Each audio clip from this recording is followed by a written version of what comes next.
Hello, this is Black Country Blokes chewing the fat. Listen. I've been hearing a lot lately about men don't talk, but in my experience, men do talk, just people aren't listening. So it's going to be me and a group of blokes discussing our struggles and victories through life. Warning, there may be some bad language, so apologies to all the moms, especially my own. Let's get going. Listen. I've been, yeah. And this is the Black Country Blokes chewing the fat about everything that is mental health, disability, and life in general. Here with me, Kev Dillon, and my partner in crime, Lee Cadman. And today we're joined from where I hope is more sunny than here, France, with Tristan from Speak Up on Anxiety. Now, thank you, brother, for coming on. My absolute pleasure. Great to be here. Thanks, guys, for inviting me on. Always a pleasure. And a massive Happy New Year to everyone. I know we're on the 18th, but I ain't seen you, so I hope everyone's happy. Well, now, as we saw yesterday, was Blue Monday. It's one of these things that we throw around because apparently it's the most depressing day of the year.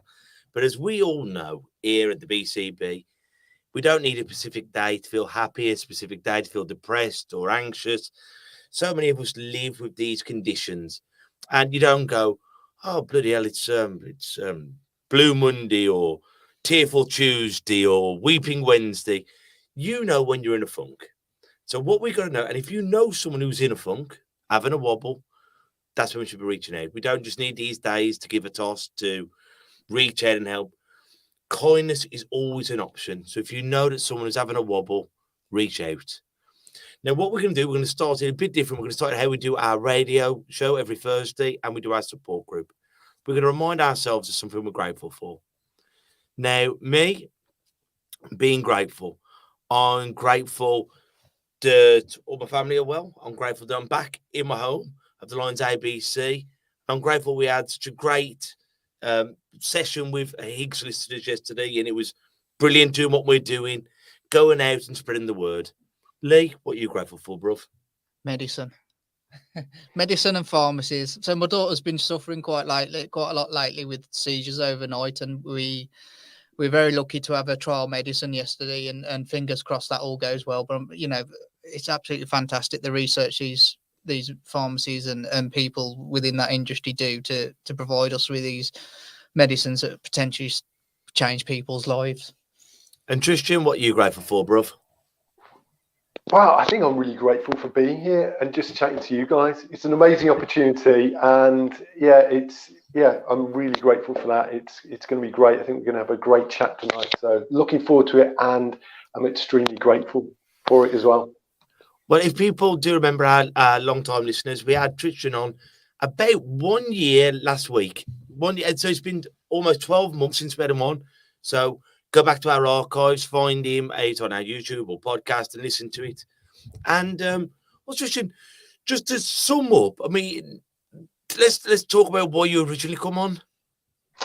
So basically, I started this channel on Instagram almost at the start of like the COVID pandemic, because I saw all these people really struggling with mental health issues, and it's something that I had to deal with for quite a long time. Certainly when I was younger, I really struggled with quite extreme social anxiety, and it's never gone away.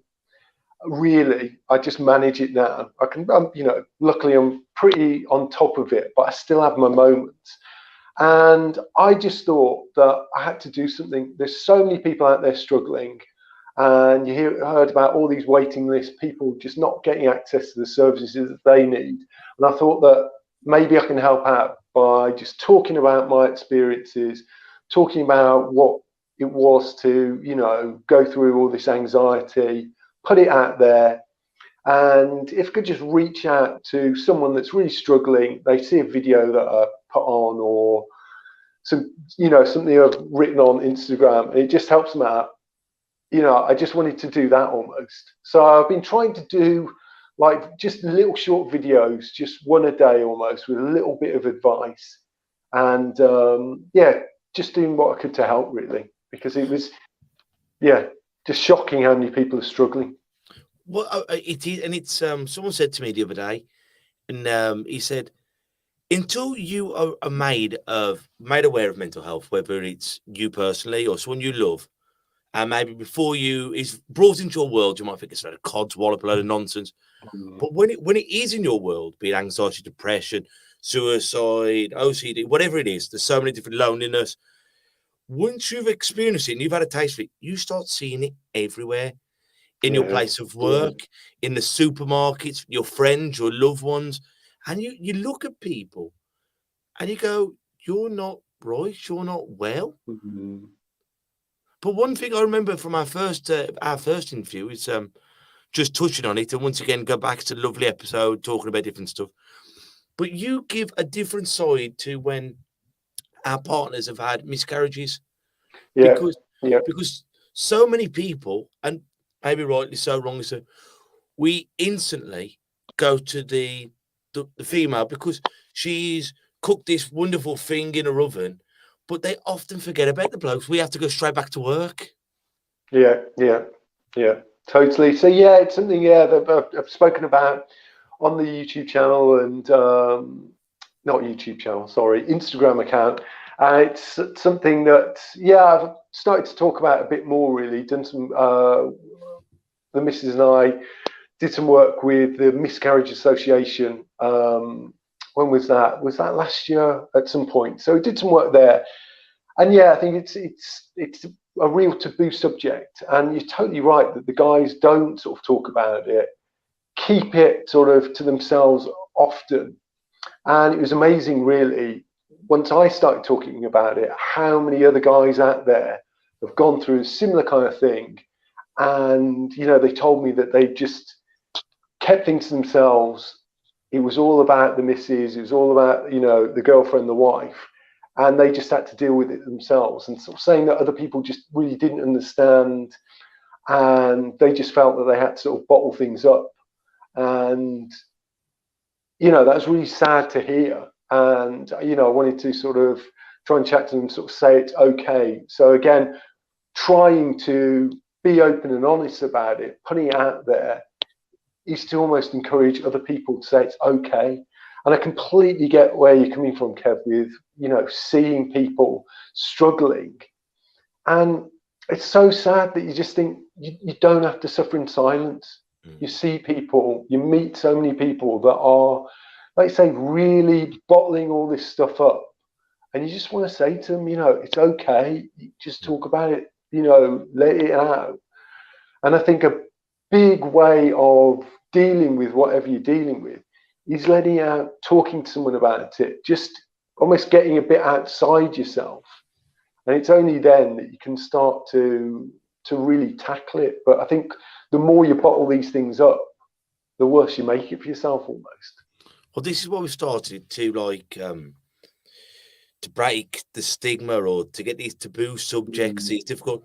And I think what we're doing now, more we're talking about it, and honestly talking about it, having the thing, like when I mentioned you coming on today, and I said he's been on before and he's had these miscarriages, and I told two different people today, and they said, I know, me and so, my partner, have had them, and I've known these people for a while, and it's never come to conversation. And I said, it's a guy, and I said, like, because we always focus on the women, and maybe it's right. And he went, Kev, when it happened to me, I know what you mean, because it was everyone looks after the partner, and they might have asked me once, but that was it. It's like when you're at a funeral and your mum passes away or someone passes away. Up to the funeral, are you all right? I bet you're missing her. After the funeral, well, you're fine now. It's gone. Yeah, you're ticking your boo.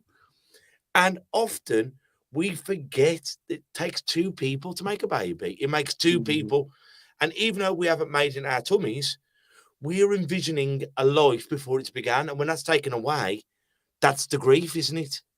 Yeah. That was something I really struggled with. You can't help but sort of imagine what your life's going to be like, and you start thinking ahead, and you think, you see right into the future. You see the kid growing up, you see, get a job, get married, all this kind of thing, have kids themselves, and you can't help but do that. And then when that's completely taken away from you, it's really difficult to get your head around, and almost difficult to explain to other people as well. And I think the problem we have as guys, you feel like you've got to be the tough one. You've got to be there for your missus. You've got to, you know, they're all there in pain and really struggling, but you're physically, you're all right. So you feel like you've got to try and take some of that off them by being strong and being there for them and telling them it's all right. But there's not many people that almost do that for you. You can't expect your missus to almost do it because she is really struggling. And with your friends and family, you want to still project this strong image that you're looking after, you know, your missus, that you're making sure she's okay. So you think you've got to act this kind of way. And that's really hard to do. And, you know, sometimes you're the only person that you can speak to about how you're feeling. And as I, you know, said before, that's almost the worst thing you can kind of do, really. And that was really tough. And I'm so glad that, you know, I was able to speak about it. And I think a big part of struggling with other mental health issues before, you know, I almost recognize the best way of dealing with these kind of negative emotions is to talk about it and sort of get them out in the open. And I was glad that I was able to do that. But I know a lot of people out there that, you know, when it comes to their day-to-day life, they may, you know, not have any mental health issues at all, be completely fine. And then something like this happens, you know, it doesn't have to be a miscarriage. It could be, you know, like you say, you know, someone dies in your family. And then straight away, you know, your mental health is really challenged. And a lot of the time, if you don't really know how to speak about your emotions or get things out in the open, I think, you know, people, you know, understandably so, can really struggle. So, well, I think like we've seen this through the lockdowns and the pandemic, and everyone has got something that's going to tip them over the edge, no matter how tough or mentally tough or tough of a character you are. And I think a lot of us, like when and I've often said this, like we've lost our identities of when we're not working. And it's, well, what is my place? If I'm not a bricklayer, if I'm not a boxing instructor, if I'm not, then who am I? And often when we have to have that hard, deep look at ourselves, well, what am I? Because when us three go to the pub now, all right, bruv, my name's Kev, what do you do for a living? We never go, all right, are you a nice person? Are you vile? Are you generous? We don't ask those. We will almost make an assumption if they're a good person on what kind of job they do. yeah, You know? totally. But when and I think we have to start being more self-aware. And then sometimes it's what we actually are isn't the person that we actually show, because I'm frightened of what you may think of me. So I put on I put a mask on and I'm this other person. And it's not until we can actually be comfortable with ourselves, and I'm still on this journey myself, who suffered with depression and anxiety and panic attacks on this journey. But what has helped me with all those things I've named is owning it, being aware when I'm about to go in the dark room of depression, knowing when I'm about to have a panic attack. And by talking outwardly and openly to everyone here, it has helped me, and hopefully it helps other people. Yeah, definitely. It was certainly the case when I really struggled with anxiety. I really didn't like who I was. I put on an image to the rest of the world, pretending to be something that I wasn't. I was trying to act like I was normal, but inside I was sort of falling apart. You know, I'd have these, as I say, I really suffered from quite severe social anxiety. So going out crowded spaces, I'd have these panic attacks, I'd be sick, all these different things. And I hated that. And I hated that about myself. But to everyone else, I just had to pretend, no, I'm fine, you know, there's nothing wrong. And it was exhausting. It just took so much energy to put on this front. And I thought that I had to put this front on because I thought if anyone found out that I struggled to get on a bus, I struggled to, go to the pub with my mates because, I got too anxious. I thought that they would just like say, don't want to know you now, you're weak, you're an idiot, what's going on with you? I'd have been completely ostracized. So I was petrified of being found out. Mm. And, you know, I was able to put on this big mask for years. And it was, as I say, it just took all the energy out of me. And I did, for a long time, I didn't even really know who I was, whether I was this person that was just full of anxiety and couldn't do anything, or I was this person putting on this front. It was really, yeah, sort of difficult to sort of get to the bottom of who I was. And it's only afterwards that I got help and I started talking about it. I could just be a bit more genuine. And now I've got to the point almost where, you know, I just wear my heart on my sleeve a bit. But maybe sometimes it's a bit of a bad thing, but what you see now is what you get. I hate the idea of putting on a front for whatever reason. It's just not a good thing.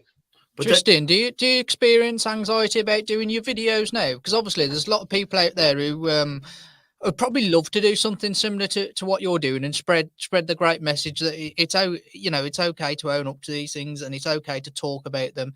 But and let's face it, social media is a great platform to do that on. You know, your world's your oyster with it. But they might be too scared because of their anxiety. Do you suffer that? And is there any advice you could give anyone out there to kind of get them over that if you do? Yeah, I kind of still do. It's almost like stage fright now for me, that I get all a bit anxious before it. And I sort of build up this kind of nervous energy. And it's probably now I'm probably talking far too much. But when I actually make the video and when I put it out there, you almost feel that kind of almost release. I think there's a difference between recording a video and then just add it onto social media, you know, because you've made it's just you and the camera, so it's not too bad. I think these live things are a bit more challenging almost. You feel a bit more anxious about it. But, you know, when it's just you and the camera, it's not too bad.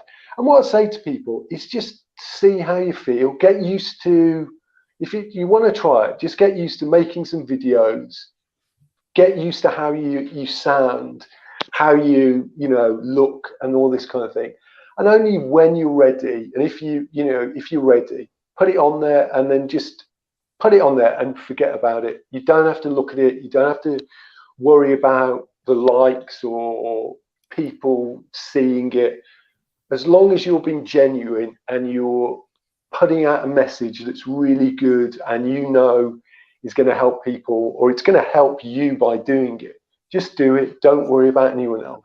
I think that's one of the keys for me, because I went into doing the podcast and whatever else, not really thinking about whether it helped myself, but what I found through doing it really did. It really helped my outlook on life and helped my depression, helped all those things. And I think that's one of the keys, that you may be going into it to try and help others, but you soon realise how much it helps you. Oh, totally. I've got to say, one of the big things with me making these videos, and it has been a bit like self-therapy. I've never really spoken about it before, and I was kind of thinking that it was about time. I wanted to help out, and I thought, I'm ready to speak about it. I'm okay to speak about it, and it was just really good to start doing it, because I think I was starting to struggle when it came to the lockdown. I felt the kind of anxiety coming back, not knowing what was going on. I think when the big things with me was situations that I felt were out of my control. So COVID was like the biggest thing out of everyone's control. So I felt that anxiety sort of creeping back in, and just talking about it and just getting out there how I felt. I think that in itself really helped me. And so it's almost like a bit of self-therapy almost. And I think it's definitely had a positive impact.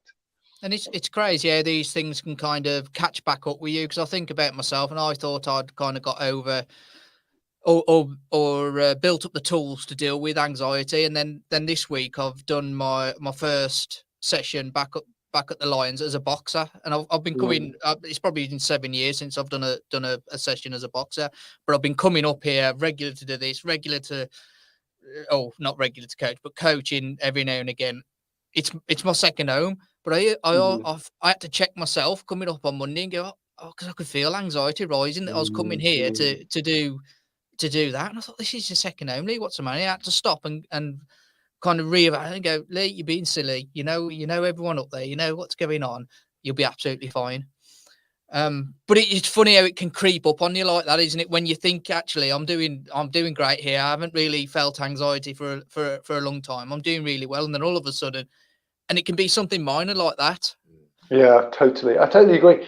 It's interesting you point that out. I mean, as a saying, I felt my anxiety sort of creeping back a bit in a different form over COVID, and I did spend some time speaking to someone about it, and that really helped.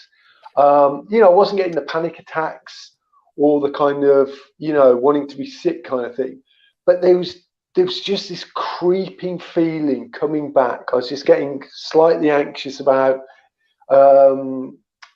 doing different things like going out, seeing people.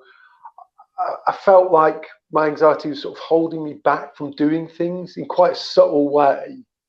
So I started speaking to someone about it, and it's amazing how, like you say, Lee, that you think that you've dealt with something, but it's never really gone away. And I really do think that my anxiety always wants to sort of creep back one way or another. And when you notice that, it's always good to sort of try and do something about it. And but I good.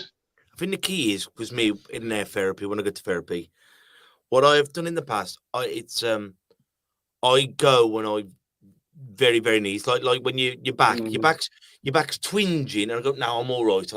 You don't go until you can't get out of bed. And I think what we've got to do is know the telltale signs. I'm going to go now where I'm still capable to do something about it. Yeah, definitely.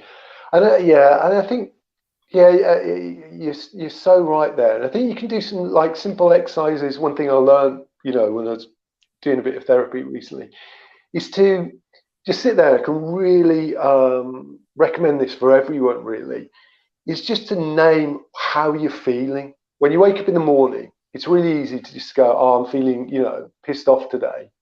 I'm, just feeling down." But rather than just accepting that, list out in your head. You don't have to write it down or say it out. Well, say it out loud. Just to yourself. Why am I feeling bad? And often, there's always going to be a reason. It may be, well, it's raining outside. I've got stiff back from, getting up. But listing out all the reasons why you're feeling the way you're feeling, and you can do it as well. Why you're feeling happy. It doesn't have to be just about why you're feeling sad or depressed or anxious. Just getting in touch with your emotions by listing them out is a really good way of just identifying, what's really going on. Because it's, as I say, it's so easy for us sometimes to say, "Oh, I'm just feeling this way. I'm just feeling sad." It's like often, no, there's going to be something behind it. What is it? And once you start getting in touch with that, you can make things a bit easier. I think that's something that we struggle as I don't know if it's just men or whatever. And you often say this, don't you, Lee? It's like, well, how do I feel? Well, I feel a bit, I'm all right, I'm getting older, I've got aches and pains, and I ain't slept as well as, but I'm all right. Instead of thinking, well, I'm feeling a bit down, or why am I feeling down? Well, I haven't slept, or I haven't had the job, or my friends, I saw him in the pub and they didn't buy me a beer. And we don't really get into the nooks and crannies with ourselves. No. Well, why am I angry? Why do you want to go and punch his head in? Well, he made me feel like I'm a fool. He embarrassed me in front of people, or he didn't accept my feeling. When we break it right down, because love is a pure emotion. Hate isn't. Hate is made of loads of different emotions. And I believe so is anxiety. Yeah. Why am I anxious? I'm anxious of crowds, but why? Well, I might get lost. I might know where the toilets are. Well, how about if I fall over, or how about if I lose my daughter? And then Emily Barney from Gravy Banana, great woman, once again been on the show. we go through every scenario in our brains. Well, we're going to Lee's wedding. Well, how are we going to get there? We're going to get a taxi. Well, if my wife leaves me, I'm going to go to the toilet. And most problems that we put in front of ourselves, there's often a solution.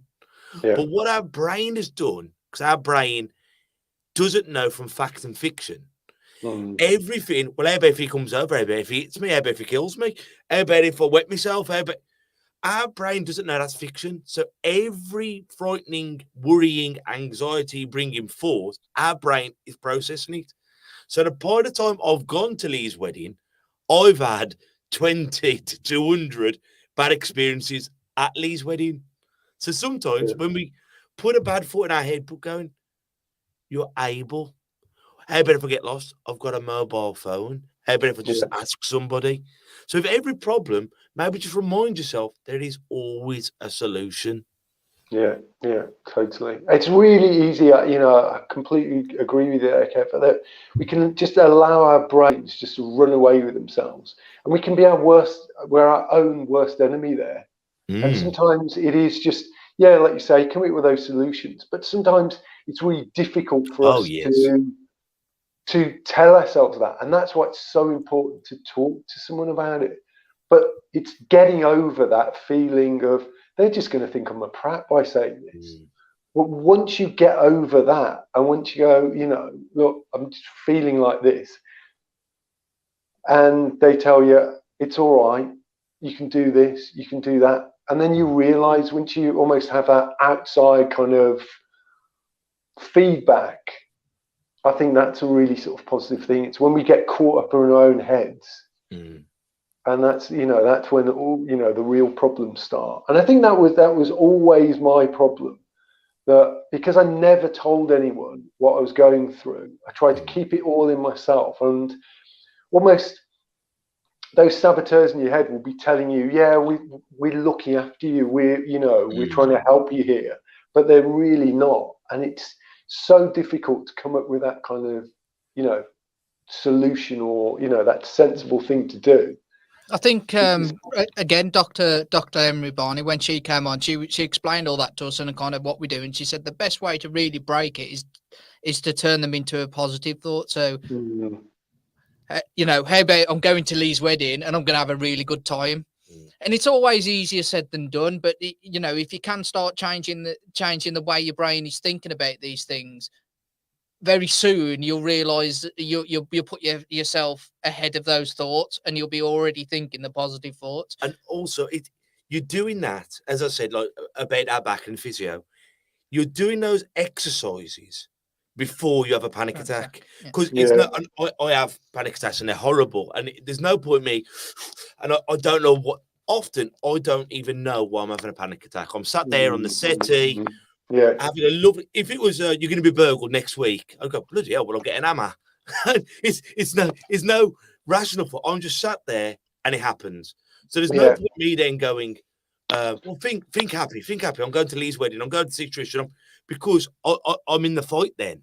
But if I know a twinge is about to happen, that's when I should be stretching my back, putting a water bottle on the back.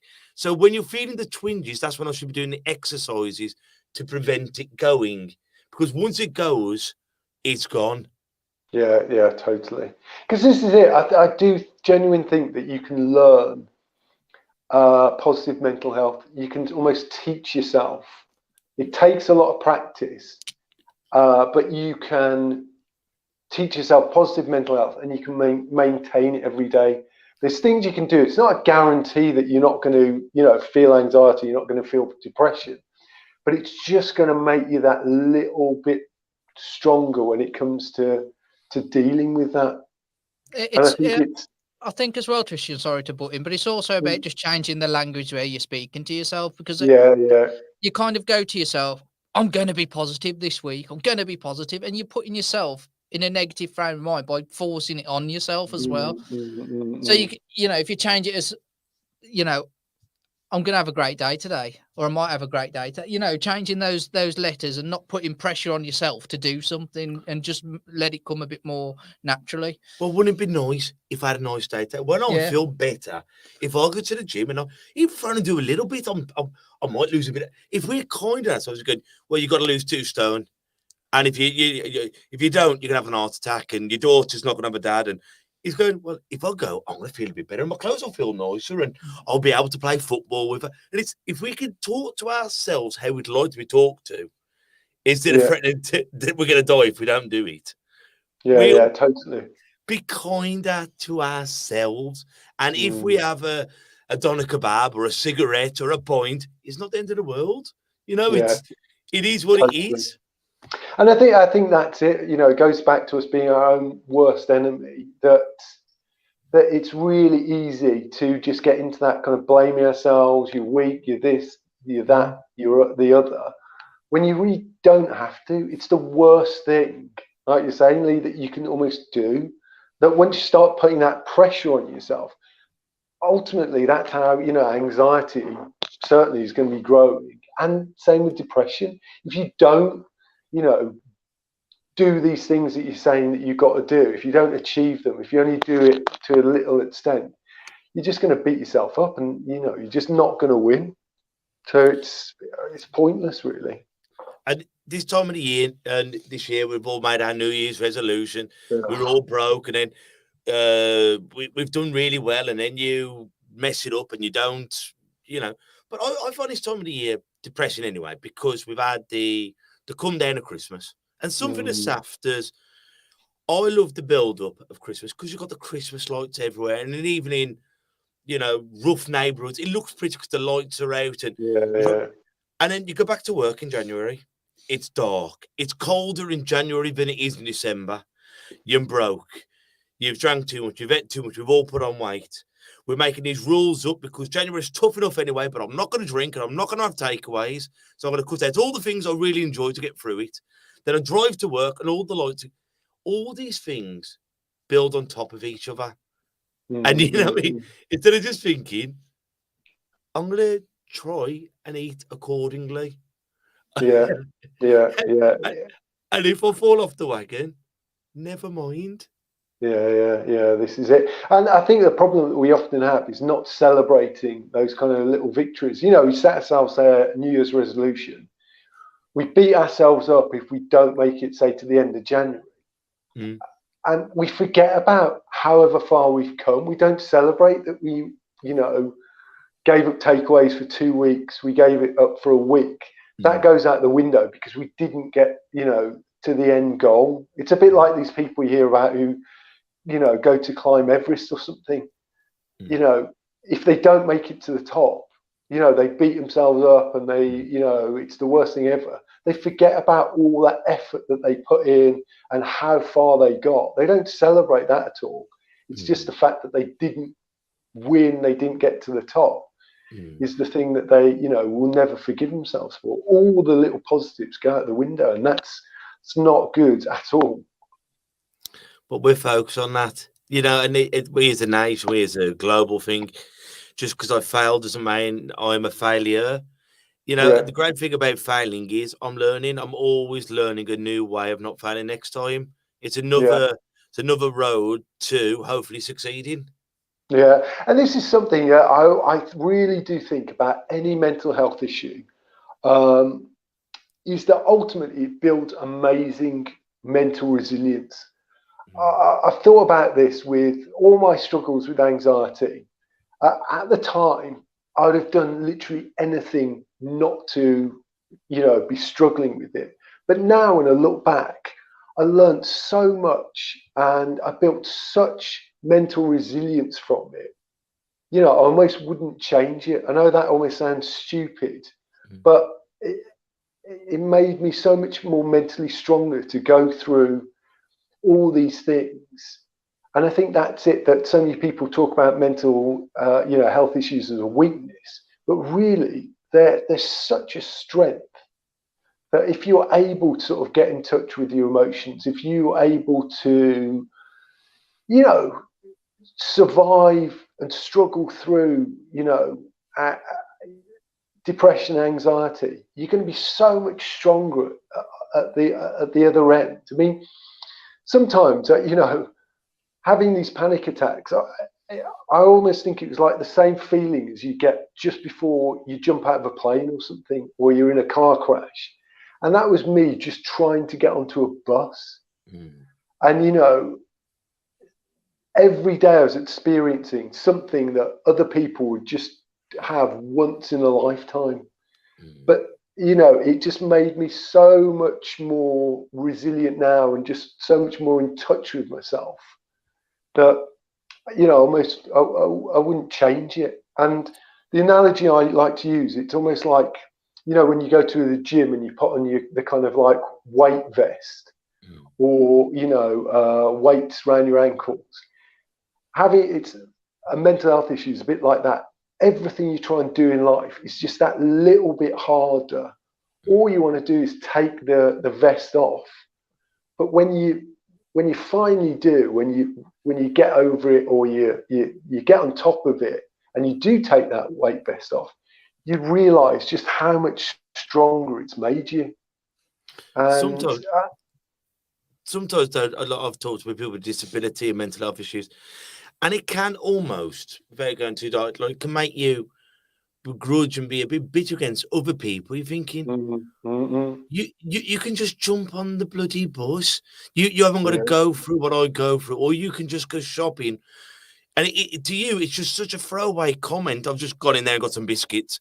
Whereas, as you say, I'm about to step in there with Lennox Lewis, and my heart's jumping for it. And I'm thinking, all I'm doing is to get some bloody biscuits. If you put a heart monitor on me, you think I was going to go and have a good hiding. You can begrudge people, but it's not their fault. It's not your fault. No. But you can find yourself thinking, why is it so bloody easy for you and so difficult for me? I spent right up until, you know, my late 20s feeling that almost for everyone. And I did want to blame other people, and I got, you know, part of me got so angry, but it didn't help anything. You know, and that's what sort of turning that around and realizing that I can use all those experiences now. You know, I can get in touch with how I'm feeling now. I know what's going to trigger me. I know that I can do what I need to do to sort of stop that from happening. I know what's going on with myself. So you know, I know it sounds almost daft, but it's almost, yeah, it makes you stronger. It's good mental training. And, you know, if you're able to, it can make you such a stronger, more powerful person almost. And being bitter doesn't help anyone. What's that saying? Being bitter is like drinking bleach and expecting someone else to die from it. All it does is kill you. Yeah. You know. But like you've gone on and you're now doing some writing for a magazine, aren't you? Would you like to tell us about that? Yeah. So I started writing for, it's a magazine. It's called Mental Magazine. It's aimed primarily at students and young people. And it's like a volunteer kind of thing. There's only a few of us writers contributing to it. But we try and contribute every week, write some articles. Everyone who contributes is either struggling with a mental health issue or has struggled in the past. And we just basically write about our experiences and, you know, put them out there. And it's almost another form of therapy, almost, for me at least.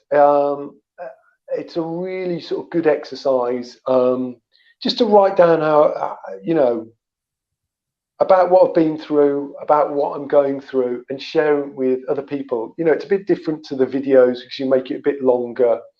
And we all, you know, have lots of different topics each week. And yeah, it's a great magazine. I can highly recommend. I'll have to share some links. And it's just another way, really, of getting that message out there, because I know some people either aren't on social media or maybe, you know, aren't into watching the videos on Instagram. So it's something a bit different, and people can read it online. It's free to access, and yeah, it's good because it was something that I started doing, in fact, when I was really struggling with anxiety, I'd write down how I'd feel because I couldn't speak to anyone about it. So it seems a bit weird now that I've almost got back into writing. Because, you know, I started writing because of my mental health issues, and I've started writing again, but sharing it publicly and still writing about mental health issues. So yeah, it's a really sort of positive thing. So that's been another opportunity that's sort of come up through the stuff that I'm doing. So yeah, it's been good. It's amazing what things do pop up when we put ourselves out there, isn't it? Mm-hmm. Yeah. I mean, it seems so strange talking about something that for years, you know, the idea of talking about it would just absolutely terrify me. And, you know, I thought I'd never speak about this. This is going to be my deepest, darkest secret, and I was going to go to the grave with it. But, you know, speaking about it and just being open about it, I think it's really helped me, and hopefully it's helped other people out there that, you know, may be struggling themselves.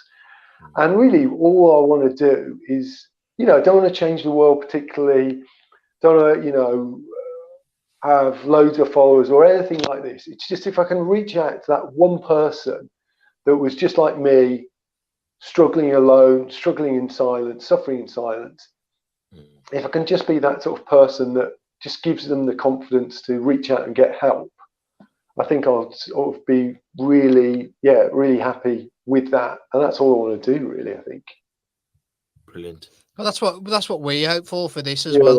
That you help that one person, and then that one person is inspired to help one person, and that's all it takes to get that chain going. And before you know it, everyone's helping everyone, and it's all gone, you know, and it makes the world a better place ultimately, and makes people happier.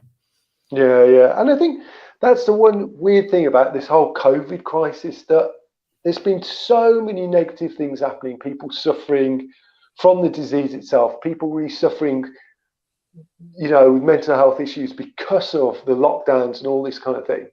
But almost from all that negativity, I'm hoping that there's going to be some positive at the end when it's all over. People start talking a bit more about their mental health.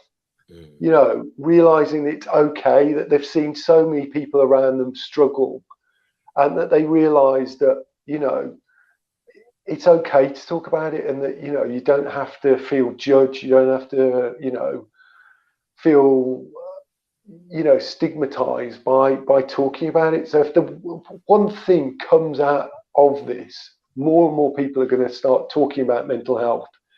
And hopefully then you can build up the momentum where it's on a par with physical health. People realize that mental health is just as important as your physical health.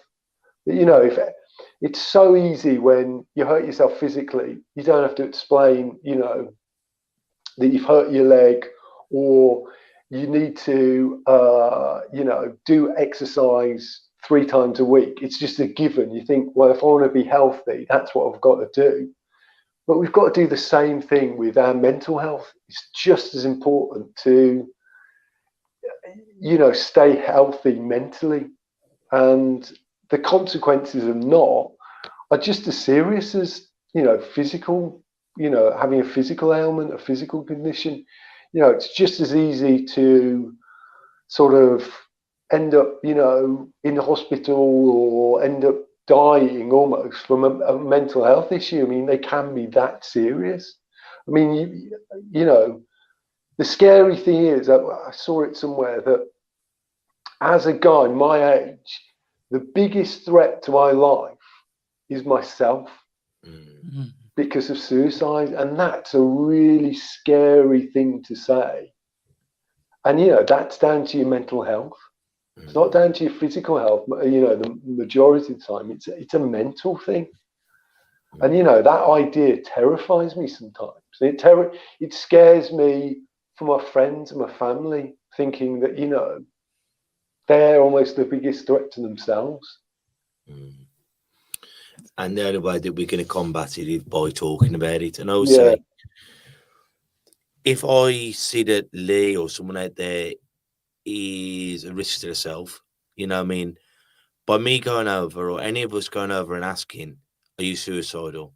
I'm not putting the force in the red. They're not going to say, oh, you No. soft bastard. I wasn't before, but now you've mentioned it. I'm going to go and do it. That won't happen. But by No. you bringing it to my Lee, are you suicidal? He might go, yeah. By me asking him, I might have made him think about it, and I might have made him think twice about doing it. Yeah, yeah, It's a scary conversation, but that conversation might have just saved a life.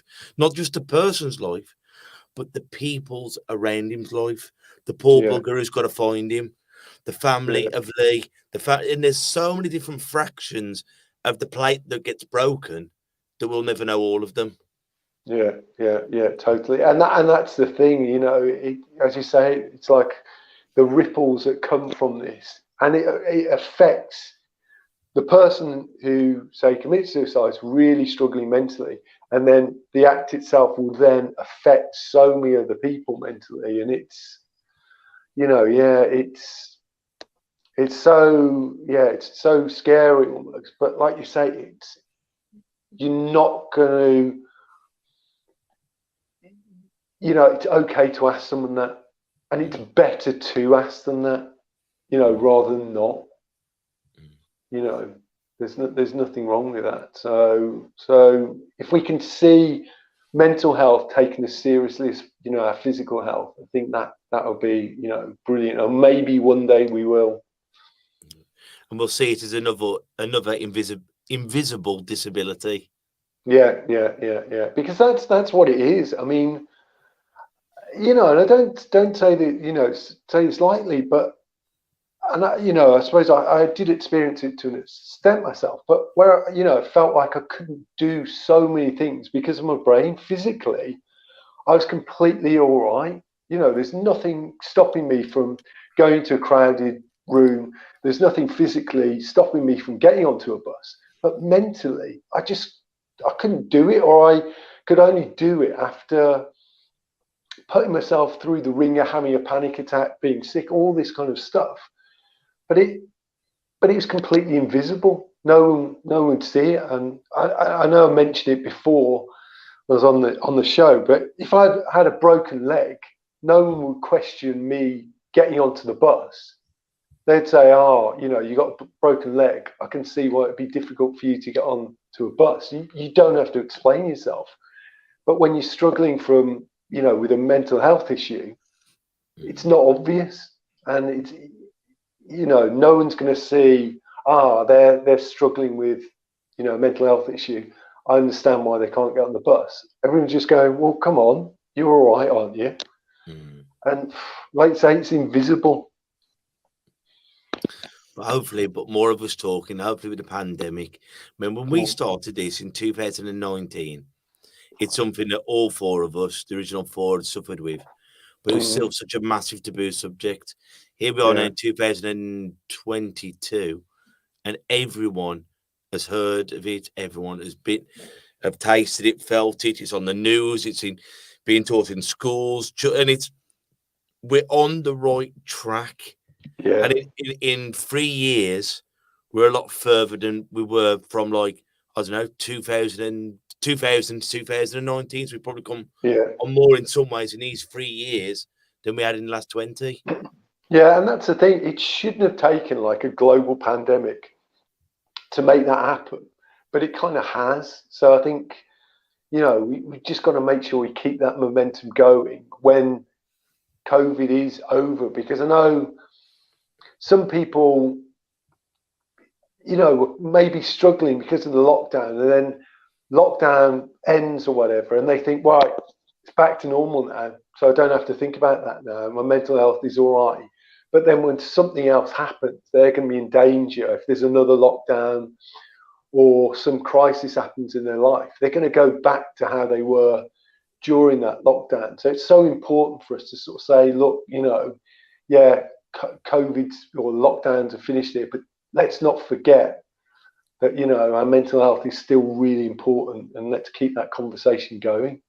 Well, hopefully it will, just because I think children have suffered probably more than we have, not being able to see friends and, and when I say children, I mean, probably up to 18-year-olds where they've not been able to see friends, not been able to do that, not been able to that. Hopefully we've showed them the way that you can talk about these things because they've got a long life to lead and they can't lead that, We're getting people of 5 years old or children of 5 years old and younger that are suffering from anxiety because of what's gone on in the lockdown, because not being able to see their family, because if they went round Grand's, she was going to die, and that is, although it's unfortunate that it's happened, that's going to leave a legacy with these children. So it's up to us now to make them comfortable that they can talk about it. Yeah. And I think that's it. And it's definitely something that I reckon, can be taught in schools, and it should be taught in schools at the youngest age possible. I think that's it. It may be a difficult conversation, maybe, but I really recommend with everyone, if you can speak to your kids or your nephews, your nieces, and just get them to get more in touch with their emotions as soon as they can. It's going to be like a lifelong lesson that they're gonna make the most of for their whole lives, really. Have it as another form of PE, where we're getting mentally strong. And if this happens, this is the tool, this is the exercise to overcome it. Yeah, because I wish I'd had a lot of that, because I'm pretty sure a lot of my anxiety came from when I was a kid. I learned things when I was a kid. I experienced things that, maybe I felt was out of my control because I didn't understand what was really going on. And that stuck. There's no one there telling me, explaining what had happened. I always remember a classic thing with me. And I think I know that this is part of where my anxiety came from. At the seaside, watching my brother in a dinghy go rowing out into the sea, and I got really anxious that he was really far away. The fact of the matter is, he was probably only about 5 meters away, and he was completely fine. But I got that anxiety building up in me, and it stuck. And there's no one there to sort of reassure me or ask me how I'm feeling and this kind of thing to get that out. And part of that sort of stayed with me right up until, I was an adult, really. And I think that's it sometimes, that you learn these things or feel these things when you're a kid, and they stick with you. And unless you, can come to terms with them at a younger age, there's always that slight danger that they're going to stay there. Well, it's got to be something for you to remember it all these years. Yeah. I did a video today, I don't know if you saw it, and it's so easy to frighten someone. It's so difficult to stop them being scared. And I think that's what the media has done such a great job of getting everyone frightened with vaccines, death. If you touch your hand, you're going to kill her. But they forget it's very hard to put everyone's mind at rest then, because when you've got that fear in your tummy, that anxiety, that death, kill, my brother's going to drown. Unless you've got someone to put their arm around you and go, it will be okay. Your brother's, if worst scenario, your daddy's going to swim out and get them. There's a lifeguard there. But if all you can see is no solution and only fear, it's hard to come away from that. That was exactly it. And it really did stay with me. And it probably wouldn't have taken that much. I think like you say, just someone to come around, just go, it's all right. Everything's going to be okay. Just getting that reassurance. And it's very difficult as an adult to almost give that reassurance to this little kid that's still within you. But sometimes you've almost got to do that to take these things away. So, I totally agree. And you're so right about the media. It's so easy, especially when you're on your own. A lot of people, by themselves. It's so easy to get caught up in that, this whole cycle of fear and, like say, you're going to die, there's going to be this. It's no wonder there's so much anxiety and depression out there, at the minute, or it's why it's grown. I recommend don't watch the news in a minute. I go into that stage, because I didn't want to left behind, and I was watching it 3 times today just in case I missed something. Is my boxing gym going to be open? Am I allowed to do this? Am I allowed? And I've gone to that stage, guys. I don't bother. I don't bother. Yeah. As long as we're well. And obviously, the real news is I phone him up and go, how's Caleb? Have you had a good night's sleep? Or I phone someone and that's my news. That's my circle. And I can't change the world, but hopefully I can make my little circle's life a bit easier. So Yeah. do we need to see what's happening in Bangladesh? I'm sorry if anyone's from Bangladesh because I know we've got people all around the world. But, do we need to see all the You can't take everyone else's worry No. on, can't you? There's No. only so much Yeah. you can deal with yourself. I think that's what you're trying to say. Yeah, Kim. and just think, instead of that, put something happy on. Let's put something that you know what I mean, make changes that we can actually change. Because Yeah. watching all the misery from all around the world only brings misery. I think, it's so true. I mean, and that's one way, I sometimes, when I feel my anxiety growing, I do something that I can have complete control over. It could be something as simple as like cleaning the flat or making some food or something where I know that I can control it completely. Because the minute you let things that you have no control over start, controlling you, you're really going to struggle. But if you focus on something that you've got total control over, it just gives you that kind of a bit of an anchor. Really, it keeps you a bit more stable. But it's so easy not to do that, to get caught up in it, everything. Well, Tristan, thank you so much for coming on today, brother. My absolute pleasure. Before I ask you, I've even thought of a new question, Lee. We're going to spice it up. But before we get into that, this Thursday, as we all know, we've got our radio show on Black Country Extra. So tune in, UK time, 7 p.m. to 9 p.m. And this weekend, we've got Charles Dalve coming on, who's also been on our podcast.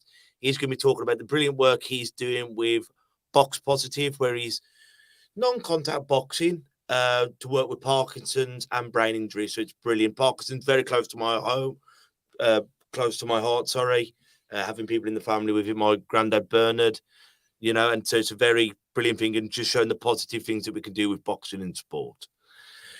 But Tristan, I'm going to ask you two questions. First question: what advice would you give to someone out there who's suffering with their anxiety? I suppose first off the bat, it's tell them that it's okay to feel how you're feeling. It's totally understandable. You're not alone. Lots of people are in the same boat. And then I suppose secondly, when you're ready, if you're ready, speak to someone about it. It doesn't have to be, a doctor or anything like that. Just someone that you trust or someone that you love. And if you get the chance to, talk about how you're feeling. And you might remember this a good old question from the first time you come on. Have you got any quotes or sayings that have helped you get through life? Let's think. You're never really lost when you know yourself. Or no, sorry, you're never really lost when you found yourself. That's the quote. Lovely, bro. Well, once again, brother, thank you ever so much for coming on. Oh, and how can people find you? So I am on Instagram, which is at Speak Up on Anxiety. And I'm also, writing for Mental Magazine, which is on Instagram as well. And that's at The Mental Magazine as well. So anyone that wants to get in touch, please do. Always here. Brilliant, bruv. Well, guys, thank you for listening. Hope everyone's out there being well, safe, and as always, if you want to reach out, you know where we are. So until we see each other next time, take care of yourselves and each other. Ta-ra, Rabbit. See you soon. Listen. And that's a wrap for another show. But if there are any comments or messages that you would like us to read out for our next podcast, please be in touch. There are also lots of different organisations at the bottom of this page, and hopefully they can help you or someone you care about. Please share this to spread the word. Until we talk next time, ta-ra a bit. Listen.